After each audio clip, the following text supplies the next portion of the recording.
지윤 씨는 통장에 찍힌 숫자를 보며 한숨을 쉬었습니다. 대체 이 숫자들의 관계를 어떻게 이해해야 하죠? 그때 금융 전문가가 다가왔습니다.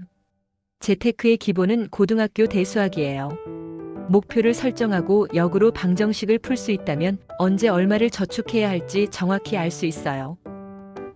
진짜 마법은 복리에서 일어나죠. 이건 고등학교 때 배운 지수함수와 같습니다. 이자가 원금에 더해져 다시 이자를 낳는 것. 지수적으로 성장하는 곡선은 시간이 흐를수록 급격하게 상승합니다. 이것이 바로 장기 투자의 힘을 시각화하는 방법입니다. 그리고 대출 원금 상환 방식을 이해하려면 수열과 급수를 활용해야 하죠. 매달 갚는 돈 중 원금과 이자가 얼마나 되는지 정확히 분해할 수 있어야 부채를 효율적으로 관리할 수 있습니다. 다음은 분산 투자가 필수인 이유입니다. 이건 기하학과 관련이 깊어요. 포트폴리오의 각 자산은 피자 조각처럼 비중을 차지합니다. 자산 비율을 시각적으로 이해하는 것은 원형 그래프를 이해하는 기하학적 사고에서 시작됩니다.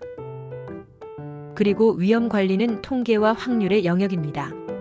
특정 투자가 성공할 확률이 60%일 때 예상 수익률을 계산하는 공식이 적용됩니다.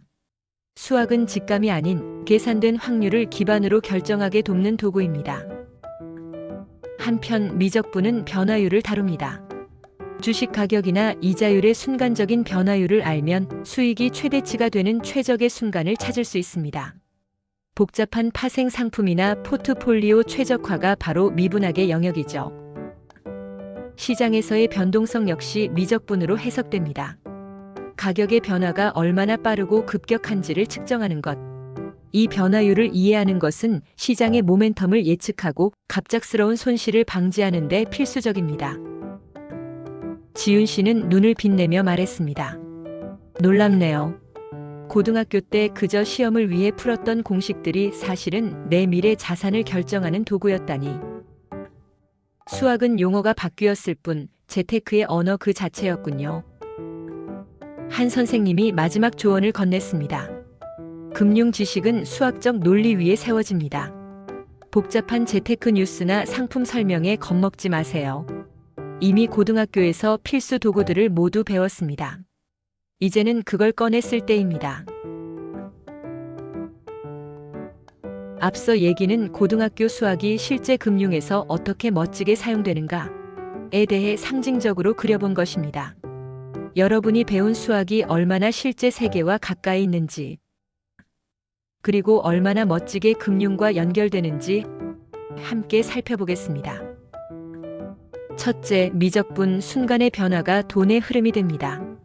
금리가 갑자기 오르면 채권 가격은 어떻게 변할까요? 주가 상승 속도는 지금 빠른 걸까요? 느린 걸까요? 이러한 질문들은 모두 미분의 언어로 설명됩니다. 미분은 지금 이 순간 얼마나 변하고 있는가를 알려주는 훌륭한 돋보기죠. 또한 적분은 시간 전체에 걸쳐 얼마나 누적되었는가를 알려줘요. 연속복리, 할인율, 채권의 현재 가치, 미래 가치가 모두 적분 개념과 연결됩니다. 그러니 지금 배우는 미적분은 단순한 계산이 아니라 돈이 흐르는 속도를 이해하는 언어예요. 둘째, 적분은 복리의 마법을 만드는 도구입니다.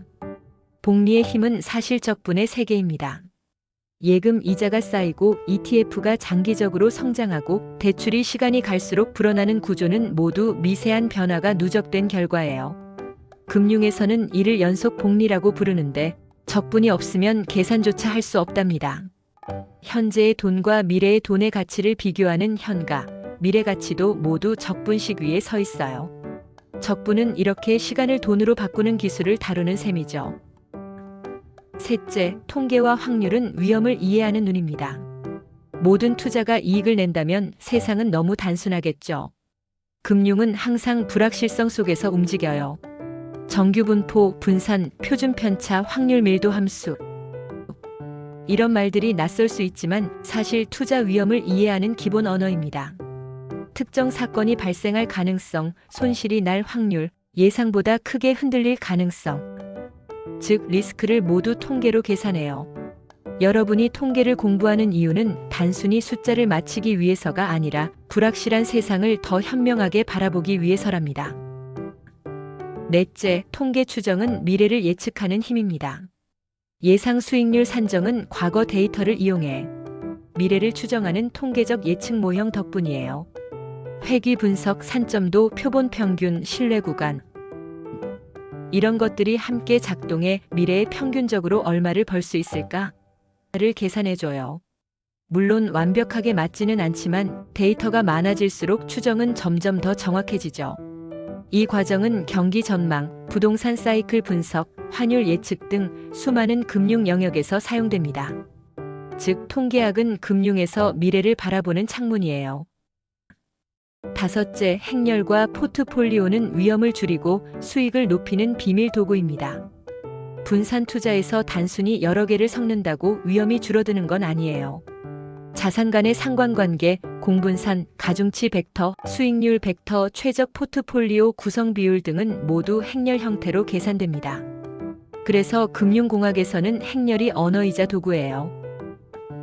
여섯째, 선형대수 최적화는 최고의 선택을 찾는 기술입니다. 금융회사들은 늘 결정을 해야 합니다. 어떤 상품을 만들지, 어떤 위험을 줄일지, 어떻게 자본을 효율적으로 배분할지. 이때 선형계획법, 최적화 알고리즘 같은 수학이 사용돼요. 리스크를 최소화하면서 예상 수익을 최대화하는 지점이 바로 최적점이며 이는 수학적으로 계산됩니다. 결국 금융은 불확실한 세상에서 수학으로 가장 좋은 선택을 찾아가는 것이라고 할 수 있습니다. 결론입니다. 미적분, 통계, 행렬은 단순히 문제를 푸는 도구가 아니라 세상을 이해하는 언어이자 미래를 설계하는 기술이에요. 혹시 수학이 어렵게 느껴지더라도 괜찮아요. 천천히 한 걸음씩 배우다 보면 여러분의 눈앞에 펼쳐지는 세상이 조금씩 더 넓어지고 깊어질 거예요. 이상입니다. 감사합니다.